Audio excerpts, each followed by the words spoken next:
Okay, if you were into the band Cheap Trick, I think you will enjoy what we have for you here today. Now, I don't remember the first time I heard Cheap Trick, but I think it was the song Dream Police. I don't know, for some reason, I remember that as a kid, that song just all of a sudden was everywhere. And it was so catchy, it was so hooky. And just loved listening to that tune, heard it on the radio or something, and just thought it was so cool. Well, then, as you learn more about Cheap Trick, you find out that these guys just have all these really amazing hooky tunes.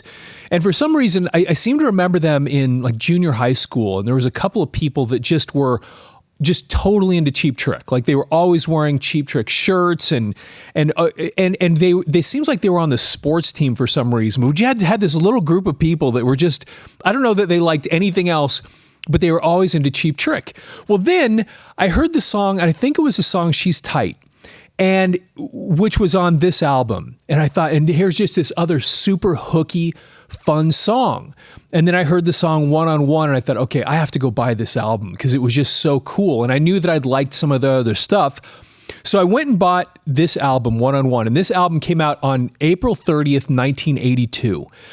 And the more you learn about Cheap Trick, you realize that it's really driven by this guy right here, Rick Nielsen. And part of what made Cheap Trick so interesting was just him, because he was just quirky. The clothes he would wear were always kind of weird. He always had that hat on. And then he would have these double neck guitars. And I think he had one guitar that had like 5 necks on it or something like this. It was just always odd. So you had him, and then you had this drummer. His name is Bun E. Carlos. And he just was this dude that just did not fit in with what you thought a rock band was. But apparently, I remember reading about him long time ago, and apparently he was just kind of like a human metronome. And for some reason, with the quirkiness of this band, he was just kind of perfect. And then you have Robin Zander, who was the singer, and he was just kind of this really kind of heartthrob, blonde guy. And what you don't realize when you first are introduced to him, because you see him as kind of this teeny bopper heartthrob looking dude, and you don't realize till you listen to him that he has this just gigantic voice.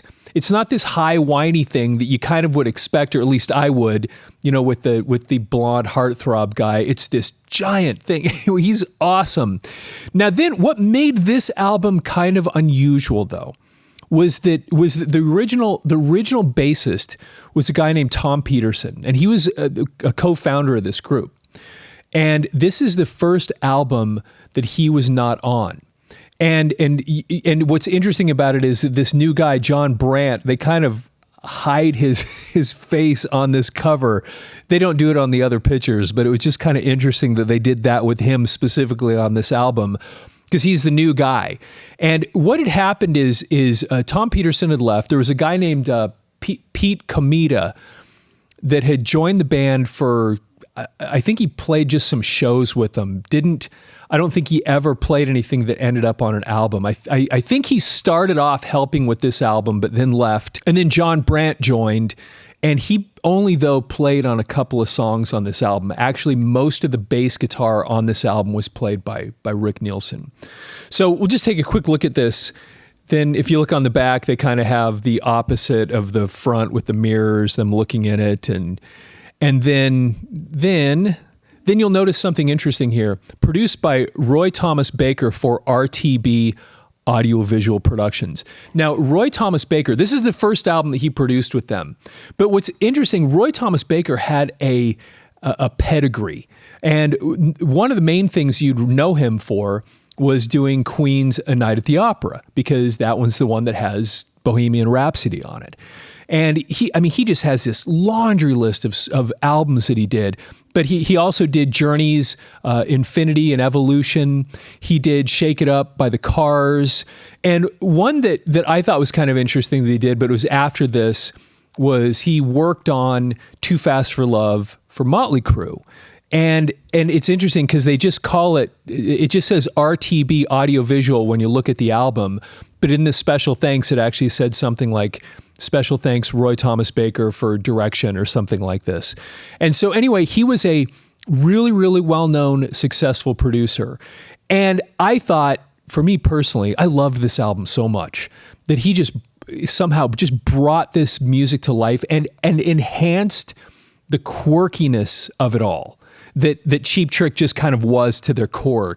Like, again, kind of just quirky music. And so let's take a look on the inside, and you can, if you haven't seen the inside of this thing before. So there's typical, again, Bun E Carlos, just kind of this oddball, does not look like he belongs in a hard rock band. And he's a drummer. And then, of course, you got Rick Nielsen, who always has the odd, the hat. Sometimes he's sunglasses and, of course, the sweater. And then you have these other two guys. And again, this is John Brant's first, and it says it right there, John Brant basses. And then you have Robin Zander. And so this is his first album, though, with Cheap Trick. And then on the back, we have the pictures of the guys in the band again. And, of course, this is what you'd expect, again, from Rick Nielsen, just kind of this, the oddball guy, which made it just kind of interesting. He was an oddball. So, but I tell you, these songs on here, I loved this stuff so much.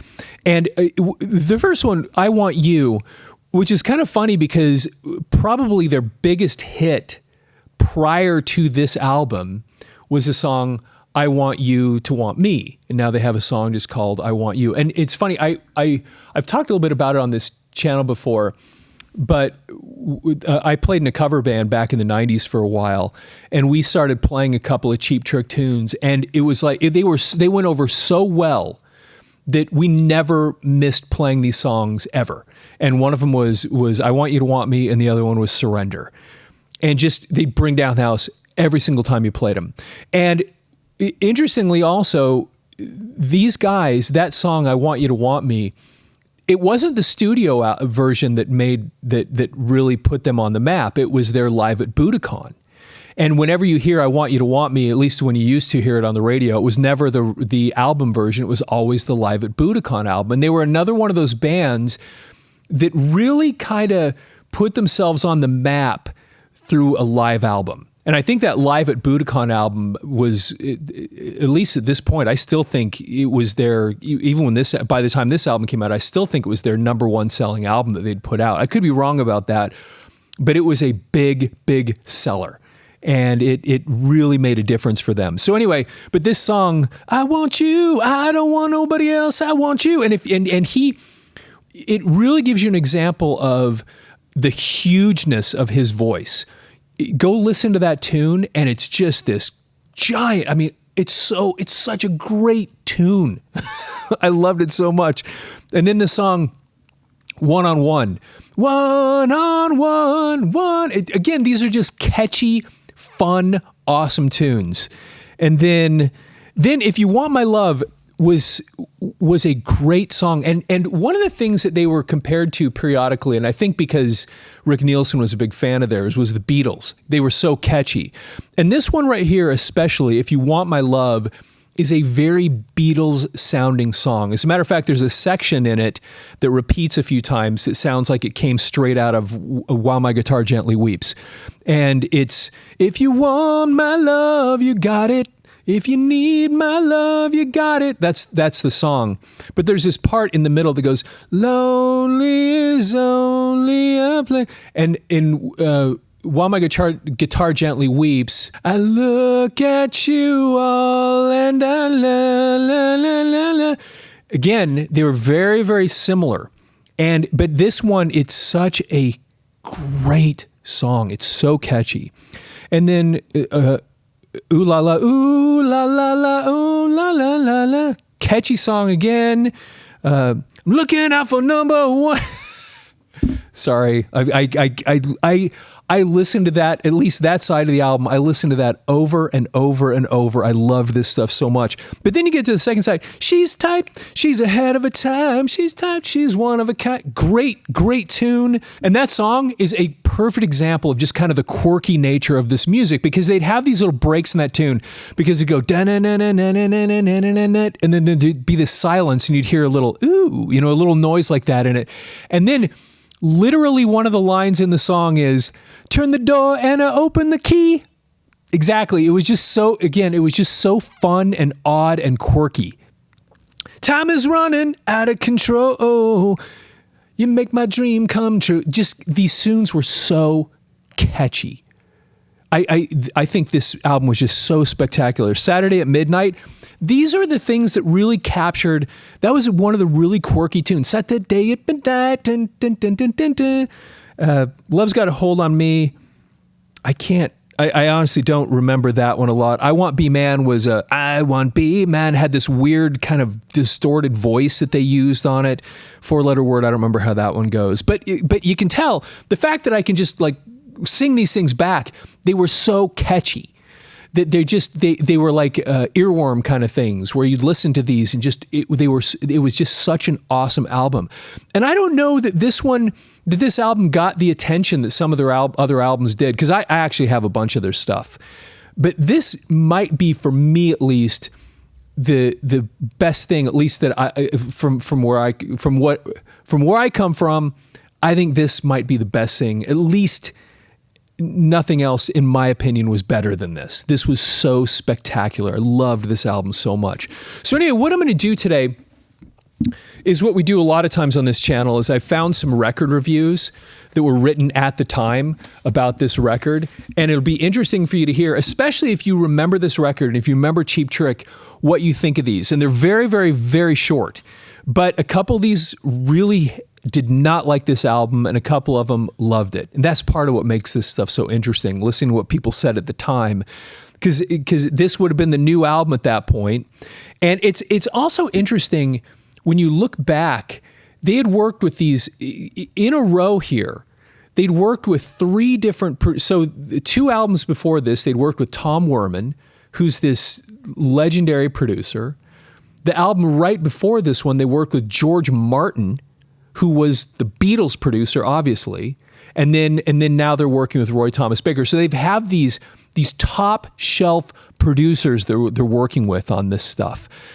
And it was funny because I don't know that they ever, whenever they would come through, I've never seen them in concert, but whenever they would come through Denver, which is where I grew up, they never played any place really big. It was always these smaller places that would hold just a few thousand people. It wasn't like an arena, which is interesting because they had a bunch of hits and they had so many great songs.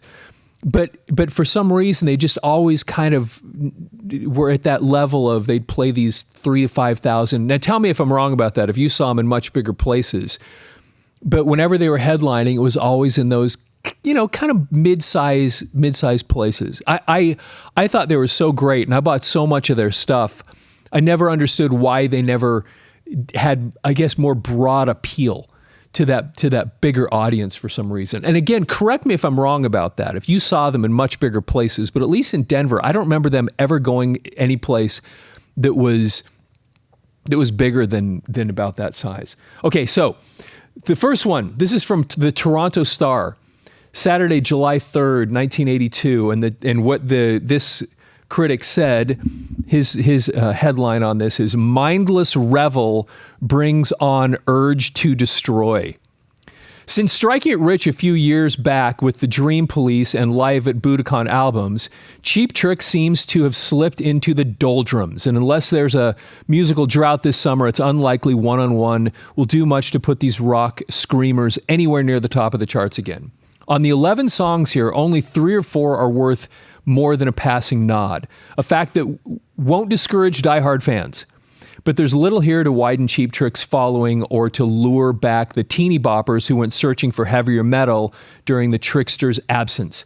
The title track is a competent little rocker, and I Want B-Man, apparently sung by a burly Neanderthal. Again, that's the one I mentioned a minute ago that had the weird audio effect on it. It sounds kind of like a robot the way they did it. Has enough novelty for a second listen.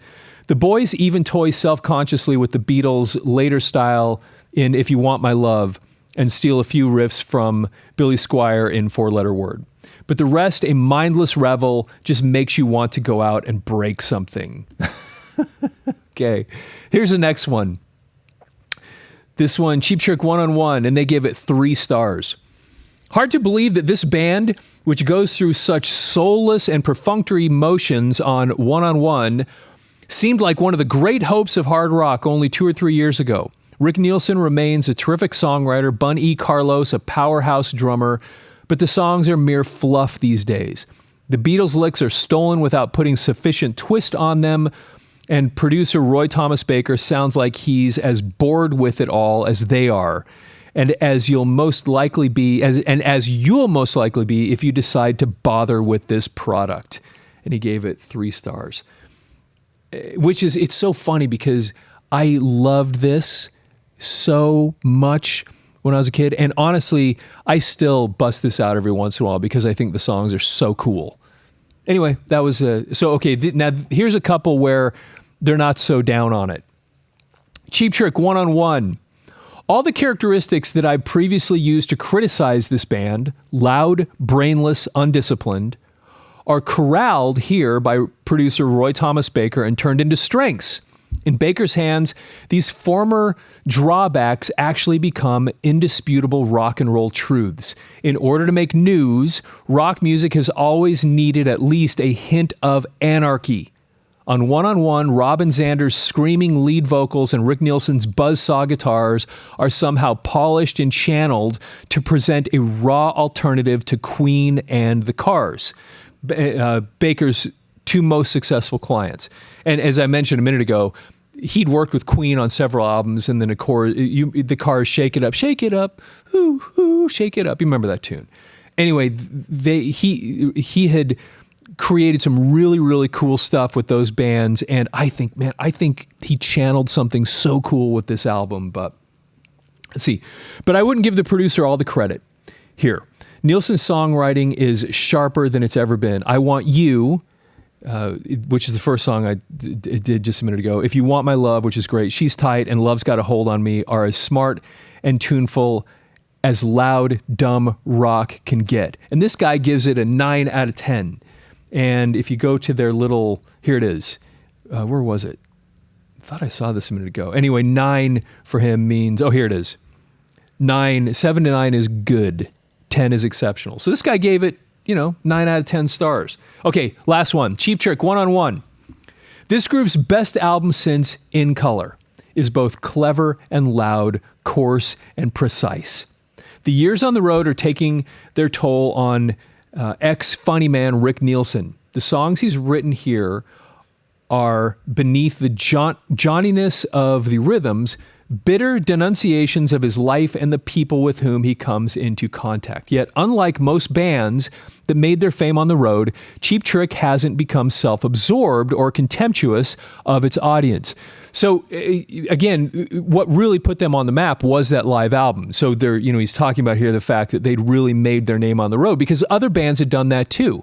I mean, you had Peter Frampton, you had Kiss, you had these different bands. I think Humble Pie, their big thing was a live album. So there's been a lot of these bands that had these live albums that really, really put them on the map. And in this case, what he's saying there is Cheap Trick hasn't become self-absorbed or contemptuous of its audience, even though they'd kind of made their name on these live shows. The band members still realize that kids get frustrated by the same things that annoy members of a superstar band and write blasting rock songs to that effect. Unlike their last few releases, however, One on One also has sharp melodies and clever lyrics. They've rediscovered the source of their original inspiration, Lennon and McCartney, and this guy gives it 5 stars. And so, again, this to me was so great. And part of it, I think they really grabbed on there too. Because the energy that comes off of this album is the kind of teenage anarchy party energy. And that's probably why we had those group of kids that I recall from school that just loved these guys, because it really did have that some sort of teenage energy that we just kind of understood when we were that age. And these guys just, for some reason, were able to capture that. And it wasn't just the music. It was, again, a little bit of the chaotic. It was a little bit of the chaos of the band itself. Because when you look at these guys, where so many other bands had this group appearance. I mean, just go down the list. Most bands kind of, you'd put them together and you go, okay, that looks like a band. These guys looked like a hodgepodge of what is going on here.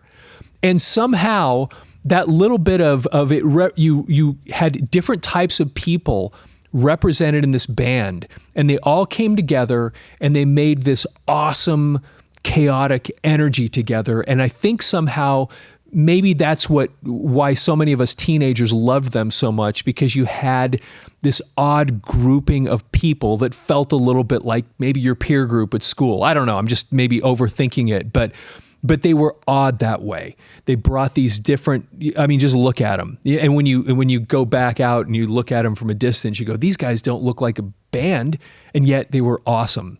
So anyway, I love these guys. I hope you enjoy this kind of thing, and I'd really love to get your feedback. If you liked Cheap Trick, if you liked specifically this album, what did you think of what these people had to say about it? And if you're a Cheap Trick fan, where did this line up as far as what you liked from a Cheap Trick standpoint? Were you kind of like me, where you thought, man, it just didn't get much better than this, or maybe not so much? I'd love to get your feedback on that. And did you ever see them in concert? Because I never did. I've seen footage of them, and it was just always, Rick Nielsen was just that odd character, and Bun E Carlos just kind of sat back there with that cigarette hanging out of his mouth, and just such an interesting grouping of people. And Robin Zander's voice, what did you think of that? Because I remember the first time I really saw him and heard him and put that together, I thought, wow, it didn't really match what I expected, because his voice, again, is so huge. Just this screamy, growly thing that I just absolutely love. So anyway, I loved these guys, and we'll probably do more videos on them, because I have a whole bunch of their records, and I think they were so awesome. But anyway, please, if you're not following the channel, please follow the channel, like the video, and leave your comments below. You leave your comments what you thought of all this stuff. And also, if you're interested in helping us grow this channel, the best thing you can do right now is tell people about it, or hit the share button and go put it in Facebook or Twitter or X or wherever, just to let other people know that this stuff is here. Because if you like this kind of stuff and you like listening and talking about this kind of stuff, I bet you know other people that do too. So please share it with them. And with that, have yourself a fantastic day.